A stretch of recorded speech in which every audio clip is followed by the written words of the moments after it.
Hello, welcome back. It's Crispy Patty with The Princess and the Valley Man. I think we might be finished today. We'll see. We are now on chapter 15, The Trek Home. If you're just joining us, there are previous videos of chapter 2, even 3 at a time. So you can go back and start the journey with Solus and Luna. Once again, I'm a preschool teacher, and in the evening, I'd like to read a book or two when I can to the kids of the world. Previous to a preschool teacher, I was a traveler, world traveler as a tour guide, and took people to different national parks. And so here we are, chapter 15, The Trek Home. Oh, and I met Evan Williams when he was selling his book in Death Valley, which is where this all takes place. Solus said to Luna, if you start to feel like you want to stay here, just tell me a story of something that you like or miss about your home, and I will do the same if I feel like I want to stay. The three of them continued walking and telling stories to one another about their lives and homes and all the things they missed and wanted to see again. They got to know each other very well by doing this, and most importantly, they made it across the meadow. There it is, Luna screamed with excitement. Death Valley and the palace. We are almost there. We finally made it. We should be there in an hour or so, Solus said. When they arrived at the palace, Luna was greeted by all her friends. They had been worried and were so happy to see her again. She started to tell them all about the adventures she had just experienced. Solus and Kiko just kind of fell into the background with all the excitement, so they decided to go. After all, Luna was a princess, and Solus was just a valley man, and whatever he was thinking could never work. When Solus got outside of the palace, he sat down on the steps and said, "At least we made it back, right, Kiko?" Just then he heard the door open behind him. It was Princess Luna. You weren't planning on leaving, were you? I kind of like having you around, said the princess. Solus looked at her and said, I need to pick up Badaboo before I go. I want to ask you, Luna, how is this going to work? You are a princess, and I am just a valley man. Princess Luna smiled and said, None of those things matter. It doesn't matter if you are rich or poor, or a prince or a valley man. We have had a great adventure together, and I have found something really very special on our journey. I found the person I love, the person I want to spend the rest of my life with, and the one I want to have many more adventures with, and that is you, Solus. Ho, ho, ho, ho! I would love to see Solus's face. Solus pulled her close and gave her a big kiss. I love you, my Luna, and I can't wait to see what further adventures await us. He paused, looking intently into her eyes. Have you ever heard of a place called the Grand Canyon? And their adventures never end. Whoa! Very cool story. Great ending. And it seems like there's going to be more. All right, so there are some Death Valley facts, which I can read to you. Oh, and there's a quiz at the end. Cool. And if you want to stick around, I can even read a little bit about the authors. All right, so here's a picture of some great illustrations of many animals and insects and reptiles and what have you in the park. So very cool. You can see, I think there's a mule, bighorn, tarantula, lizard, scorpion, rattlesnake, jackrabbit. What else we have? A kit fox, a kangaroo, rat, a tortoise, a raven, and a coyote. I'm trying to think. I think I've seen everything here except the tortoise and perhaps the kit fox. Otherwise, I've seen all of them. Scorpion I've seen at Big Bend National Park, but I've seen a tarantula walk across the road when they are in breeding season. And mules, funny enough, I don't know if you know this, but they are descendants, which means they're like kids of kids of kids of parents long ago, of the original mules that the gold panners took with them into the mountains and took all their equipment and put them on the mule, and they would look for gold. And then one day when gold ran out, or they didn't need the mule anymore, they would just let the mule go. And over time, the mules have adapted to living in the desert, so they are not native. All right, Death Valley facts. Death Valley was made a national monument in 1933 and was made a national park in 1994. Death Valley National Park is a little more than 3.4 million acres. Death Valley National Park is the largest national park in the lower 48. See, I told you. Death Valley is in 2 different states, California and Nevada. The highest recorded temperature in the world was recorded in Death Valley's Furnace Creek at 134 degrees Fahrenheit, or 56.6 Celsius degrees, in July of 1913. Death Valley is the driest place in the country. In 1929, there was not a single drop of rain recorded in Death Valley. Whoa. Not even a drop. Death Valley was the country's lowest point, Death Valley has the country's lowest point. This is Badwater Basin, 282 feet below sea level, or 86 meters below sea level. If you've gone there, or you do go there, be sure to look up on the wall of the mountain there, and they actually have a sign that says sea level, so that you can tell where the ocean line would be, or the sea level would be, and then how far below you are of it. It's pretty amazing. Death Valley's highest peak is Telescope Peak, which is basically right across from Badwater. It's at 11,049 feet and about above sea level, or 3,367.7 meters above sea level. It is only 15 miles, or 24 kilometers, from the park's lowest point. So yes, and it doesn't look like 15 miles, it looks like maybe 4. But the peak itself, yes. So everything is very deceptive there. Death Valley National Park has more than 1,000 species of plants, including 50 that are found nowhere else in the world, 300 species of birds, 51 species of mammals, including bighorn sheep and mountain lions, 36 species of reptiles, and a handful of amphibian and fish species, including the pupfish, which some are only found here in Death Valley. That's right, they live in these little caverns underground, and they have adapted over time. And in talking about plants, a lot of the plants, as it gets hotter and hotter, the temperatures of the world in some places, these plants have already been pushed to their limit. And as it gets hotter, they have to learn to adapt, or they may die off. So Death Valley archaeologists have found evidence of human presence in Death Valley that dates back at least 9,000 years.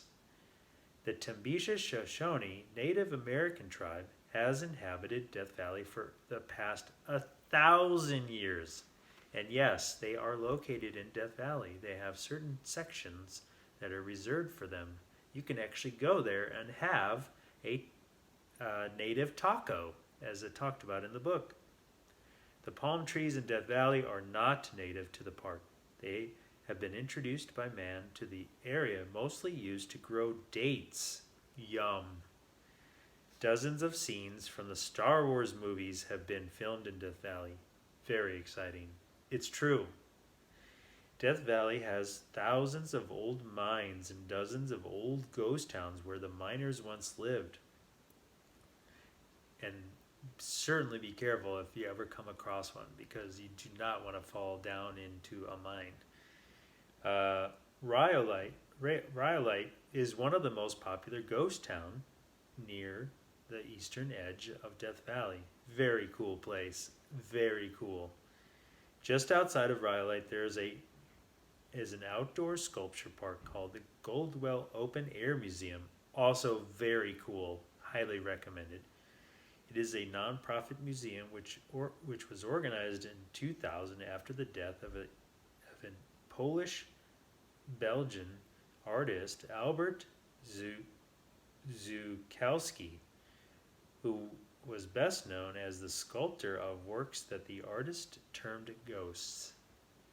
He traveled to Nevada desert in year 1984 to create The Last Supper, also very cool, and it's there, which is considered to be the centerpiece of the Goldwell Open Air Museum. The sculpture, The Last Supper, consists of ghostly life-size white forms arranged as in the painting, The Last Supper by Leonardo da Vinci. Zukowski molded his shapes by draping plaster-soaked burlap over live models until the plaster dried enough to stand on its own. In the same year, using the same techniques, Zukowski also created Ghost Rider, a plaster figure preparing to mount a bicycle.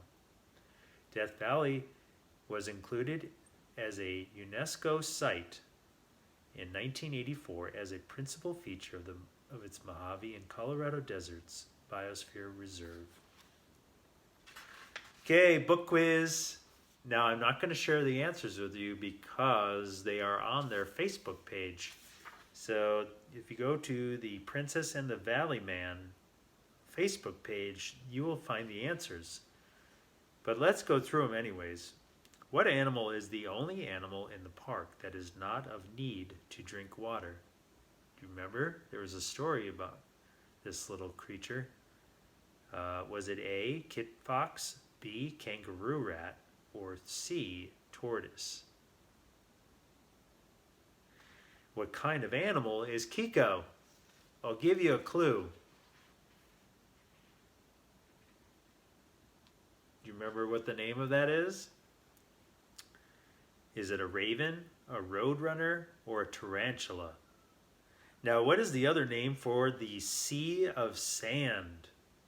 Is it Mesquite Flat Sand Dunes, Racetrack, or Zabriskie Point? What kind of animal is Death Valley Scotty's favorite pet? Do you remember? Was it a horse, a mule, or a snake? And then number 5, what kind of reptiles live in Death Valley? They have a choice of snakes, lizards, turtles. What is the lowest point in the park? The sand dunes, the barren salt flats, also known as Badwater Basin or Furnace Creek Inn. Now we just read about that, so maybe that's probably the freshest in your mind. And then we just read about this. What is the highest point in the park? Telescope Peak, Mosaic Canyon, Scotty's Castle. Does the park have any fish? Oh, we just read about that too. No, there are no fish. Or yes, it is the pupfish. And number 9, what is the other name for the area of moving rocks called in the book Ancient Lake Bed? The Running Rocks, the Racetrack, or the Big Bear Rock? What do you think? All right, we have more questions. Oh, yes. What are the 2 places which does not exist in Death Valley but are mentioned in the book? The Oasis, the Cave, the Marble Canyon. What kind of flower is the most common during a bloom in Death Valley and was in the Meadow of Forgetfulness? Do you remember? Desert Gold, Desert Rose, or Desert 5-Spot? Number 12, does the sand beast really exist in Death Valley? I hope you choose no, because I don't want to meet the sand beast. Um, which two states in Death Valley National Park, or which two states is Death Valley National Park in? Let's see, California and Nevada, California and Arizona, or California and New York? What do you think? I think I can help you eliminate number California and New York. That'd be a really big park. It'd be the whole country. What is the hottest temperature recorded in Death Valley? Oh ho ho! Okay, this is Fahrenheit. So if you're from another country, a lot of you are Celsius. So do your best. Think 146 Fahrenheit, 180 Fahrenheit, or 134 Fahrenheit.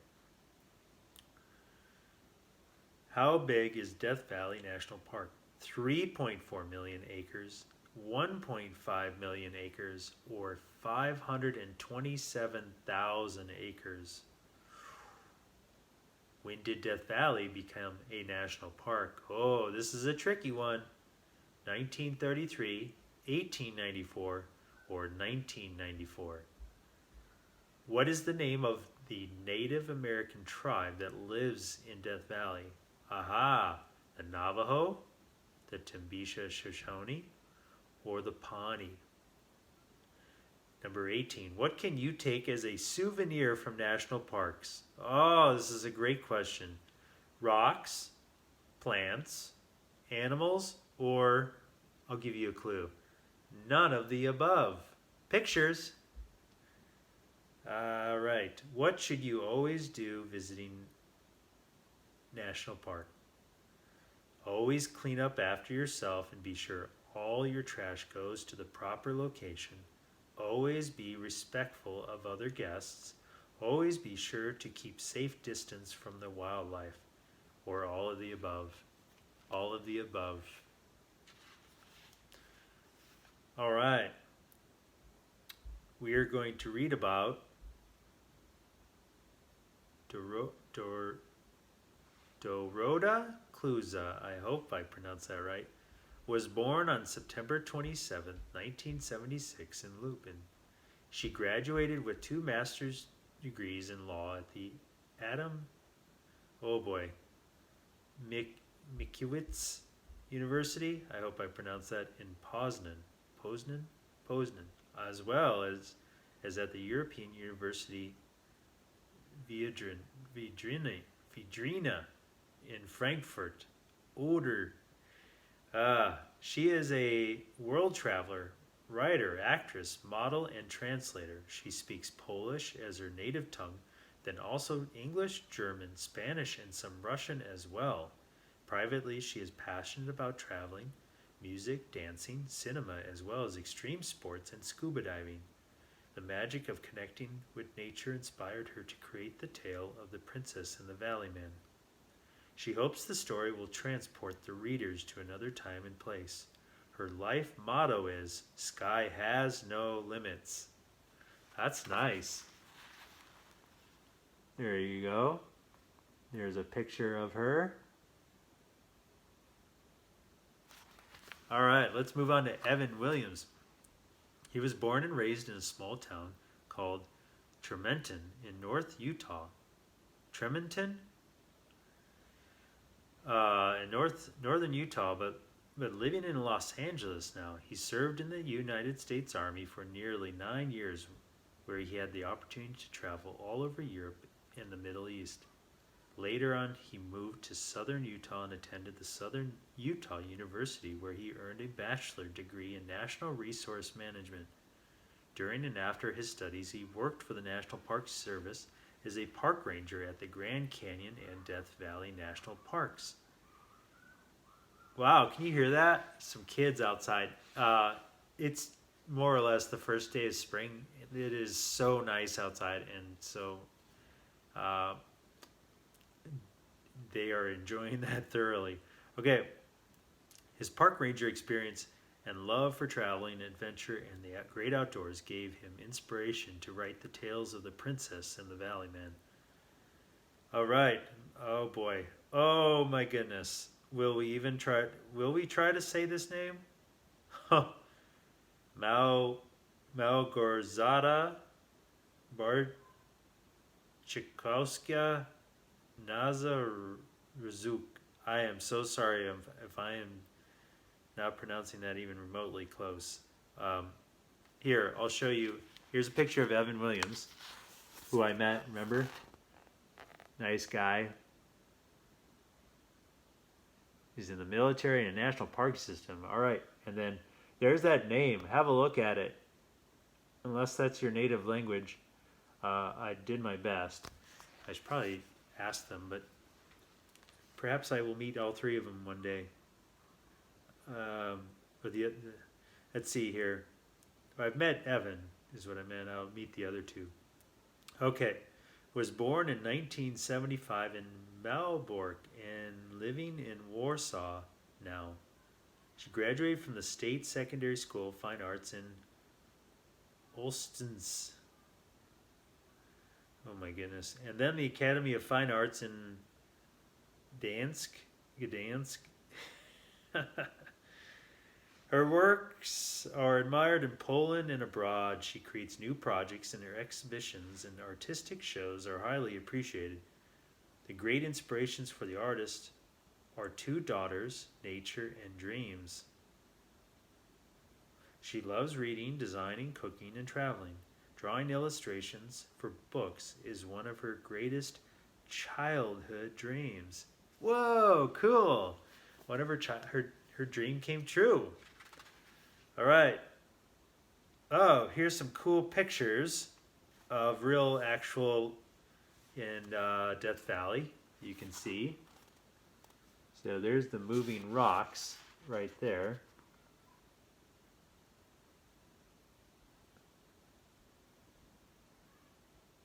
Very nice. Okay. What else we have? Oh, look at that. There's a field of flowers of forgetfulness and the sand dunes. You can see sand dunes only makes up a very small part of the park, contrary to a lot of people think Death Valley is going to be all just pile of sand. Thought I saw an animal in there. Oh, okay. I'm going to word this a certain way. Perhaps this roadrunner is giving this lizard a hug. But my guess is that Kiko is having dinner. All right. Thanks for joining me. This was a pleasure to read. And hope you enjoy it. Pass it along. Be sure to subscribe, share, like. Let me know if you enjoyed this book. In the comments below, I believe you can do that. And thank you very much, Dorota and Evan, for letting me read this. It was a treat. Thank you. I did travel somewhere in this book.